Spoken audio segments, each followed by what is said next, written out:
Morning for Tuesday, October 13th. I want to talk today about how many games Penn State will play this season and how the Big Ten really botched this by boxing itself into a corner with no wiggle room. Look, the sad reality is COVID is on a resurgent path in this country. I saw a number 49,000 new cases per day in this country, which is a staggering number. Now, listen, I know there are a lot of you out there that say, hey, you get this, the chances of recovery are extremely high. Everything's going to be okay. Well, okay, that's fine. But we still need to understand that when there are positive tests, it's going to cause things to shut down. That's just the reality. And in college football, we've seen the numbers. What the Big Ten's going to do is if you have more than 5% of your players test positive, and there's some other factors with the local community as well, then you got to shut it down for a little while.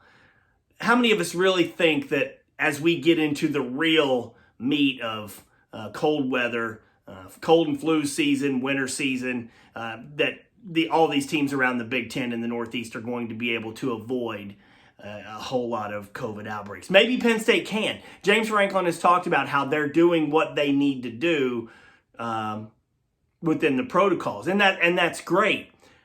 But what if one of your opponents is not? What if there's I think it's almost inevitable that we're going to see outbreaks with some of these teams, and then it just kind of comes down to the timing. We're already seeing it in the NFL. Guys, it's October 13th. Penn State doesn't even start for another 11 days. Then they've got to play for 9 consecutive weeks.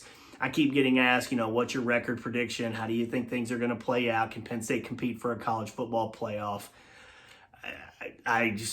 Yes, while we want to think about all those things for the long haul for the season, that's all on the assumption that there's going to be 9 games. So Penn State and these Big Ten teams will have to play 9 games in 9 weeks. I just don't think there's any way that's going to happen. I don't think there's any way that's going to happen. Hopefully they can get as many games in as possible. But where the Big Ten really botched this was with the initial decision to postpone. And yes, they did come back and reverse course because they've got the daily testing, which is important, and they're going to start a season on October 24th. But there's no wiggle room whatsoever. If they would have gone ahead and started and had your typical long 13, 14, 15 weeks to get some of these games in, sure, then Penn State and these Big Ten teams probably could end up playing double digits in games. But by pushing it back the way they did and no margin for error, if there's a postponement, it means it's canceled. You're not going to have enough time to make up these games. So let's cross our fingers and hope that Penn State can play close to 9 games. I don't think that it'll be that. If they can get in 7, that would probably be great.